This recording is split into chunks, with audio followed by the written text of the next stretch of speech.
So friends, as prosecutors in both New York and Georgia seem to be moving toward indicting Donald Trump, let's take a step back for a minute. 5 of the grand jurors who sat for 8 months on that special grand jury in Georgia, hearing evidence about the election crimes of Donald Trump and others, just gave an extended interview to the Atlanta Journal-Constitution. What can we glean from that interview about the health and the future of our systems of justice? Let's talk about that, because justice matters.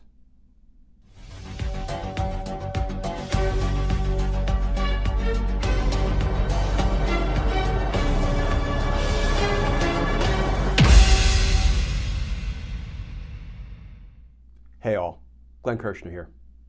So friends, we just heard from more of the grand jurors. The grand jurors who sat for 8 months on the special grand jury down in Georgia, being run by District Attorney Fani Willis. We heard from those grand jurors about the 75 witnesses that they heard who came in and testified about the election crimes of Donald Trump and so many others. You know, I generally feel like I'm a glass half full kind of guy, even if I acknowledge that, half a glass is not nearly enough to quench our thirst for justice. But I just read a piece in the Atlanta Journal-Constitution, where some reporters sat down with these 5 grand jurors and talked to them about their experience. What was it like sitting as a grand juror on an investigation of a former president of the United States who tried to overturn a presidential election? And friends, I have to admit, reading about the experiences of those grand jurors left me feeling optimistic, hopeful even. Not just optimistic that Donald Trump and his criminal associates will be indicted for their crimes, but it left me feeling optimistic about, the good people, the good citizens who sit on grand jurors every day, and how seriously they take their responsibilities. So what I want to do is spend a few minutes quoting at some length the piece from the Atlanta Journal-Constitution, and then we'll talk about it when we're done. Headline, Exclusive, Behind the Scenes of the Trump Grand Jury. And that article begins, "The bomb-sniffing dog was new. The special grand jurors investigating interference in Georgia's 2020 elections hadn't before seen that level of security on the 3rd floor of the Fulton County Courthouse, where they had been meeting in secret for nearly 8 months. Oh God, I hope it doesn't find anything," one juror recalled thinking as the German Shepherd inspected the room. "It was unexpected. We were not warned of that," she, the grand juror, said. The reason for the heightened surveillance was the day's star witness, Michael Flynn, traitor to the United States of America. That's my editorial addition. The reason for the heightened surveillance was the day's star witness, Michael Flynn, former President Donald Trump's national security advisor, an election denier who suggested martial law should be imposed to seize voting machines in Georgia and other swing states where Trump lost. Flynn had only agreed to appear after being compelled by 2 courts in his home state of Florida. Fulton law enforcement was taking no chances on that unreasonably warm December day, concerned about who might turn up to protect Flynn, a prominent figure among far-right conspiracy theorists and Christian nationalist groups. Outside, on the courthouse steps, sheriff's deputies and marshals carrying automatic weapons kept watch. No bomb was found. Flynn, who was ultimately the last witness jurors heard testimony from, went on to assert his Fifth Amendment rights and refused to answer many of prosecutors' questions. This, friends, is Donald Trump's America. A traitorous Army general who had not once but twice pleaded guilty in federal court for lying to the FBI, only to be pardoned by a corrupt president who also happened to be his criminal associate. Goes into the grand jury, is asked about Donald Trump's crimes, and he pleads the fifth. He invokes his Fifth Amendment right against self-incrimination. Yes, friends, this is Donald Trump's America. But now, let's turn to the grand jurors. But that experience brought home to some jurors just how important and consequential their work could be. In an exclusive interview with the Atlanta Journal-Constitution, 5 of the 23 special grand jurors recounted what it was like to be a pivotal but anonymous part of one of the most momentous criminal investigations in U.S. history, one which could lead to indictments of former President Donald Trump and his allies. One of the most important things we'll be a part of in our life was this 8-month process that we did, one juror told the Atlanta Journal-Constitution. It was incredibly important to get it right.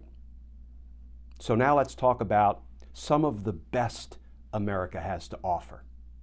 These grand jurors. They described a process that was, by turns, fascinating, tedious, and emotionally wrenching. One juror said she would cry in her car at the end of the day after hearing from witnesses whose lives had been upended by disinformation and claims of election fraud. For months, they were unable to talk to friends, family members, and co-workers about what they were doing. They said the overall panel was diverse, with different races, economic backgrounds, and political viewpoints represented. Many emerged with heightened respect for election workers and others who kept the state's voting integrity intact. Their friendly rapport was also evident throughout the interview, as jurors at times cracked inside jokes and teased one another. They indicated they held the DA's team of prosecutors and investigators in high regard. One of the jurors described how the 75 witnesses they heard from, or were told about, fell into 3 buckets. The first set, who they questioned early on, were generally forthcoming. The second was witnesses who needed to receive subpoenas but were willing to talk. The third was people who clearly did not want to be there and had fought their summonses. They were the last witnesses jurors heard from, and many had, at least at one point, been close to Trump. Among the most compelling witnesses, various jurors said, were Fulton County poll workers Ruby Freeman and her daughter Shay Moss, who had received death threats after being signaled out by Trump and his then attorney, Rudy Giuliani. Another mentioned Eric Coomer, the one-time executive for Dominion Voting Systems, who left his job after being vilified. Also mentioned was Tricia Raffensperger, the wife of Secretary of State Brad Raffensperger, who broke down when describing the vitriol and threats leveled at her, one juror said.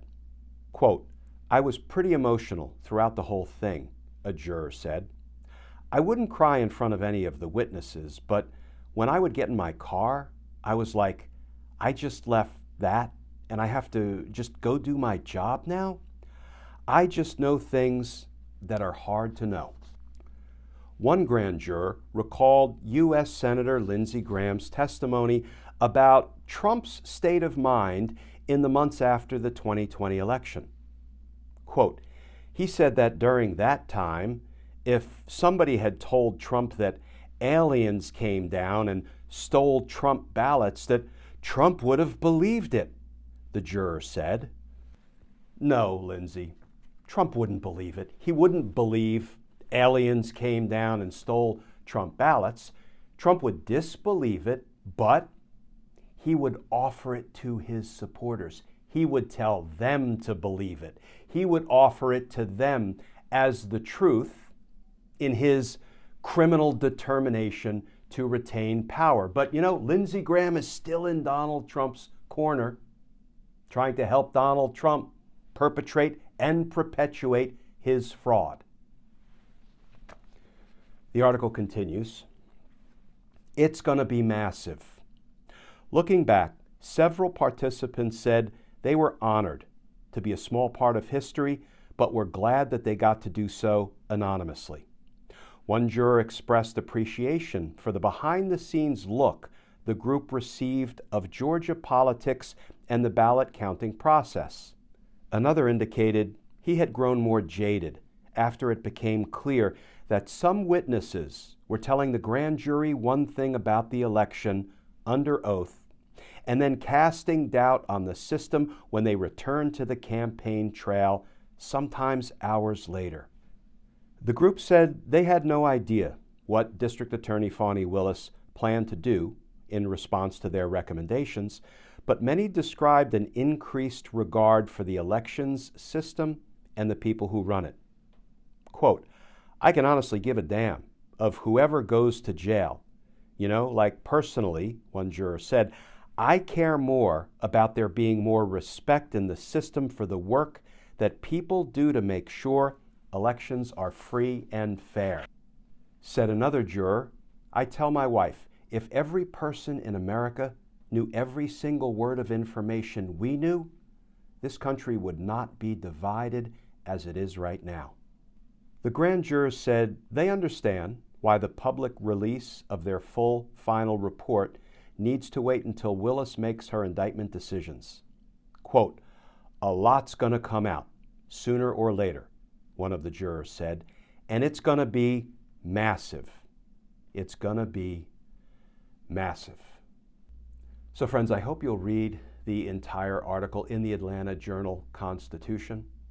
Read about how these 23 men and women, the grand jurors, put their lives on hold for 8 months to hear a mountain of evidence about the crimes of Donald Trump and others. For example, they learned about how Donald Trump and Rudy Giuliani devastated the lives of Georgia state volunteer election workers, Shay Moss and Ruby Freeman, who were just trying to help the elections run smoothly. If you read the article, I hope that, like me, it will give you at least some reason for optimism. Because I can tell you, after reading about what these grand jurors went through and the seriousness with which they took their task, it is pretty clear that to these grand jurors, justice matters. Friends, as always, please stay safe, please stay tuned, and I look forward to talking with you all again soon.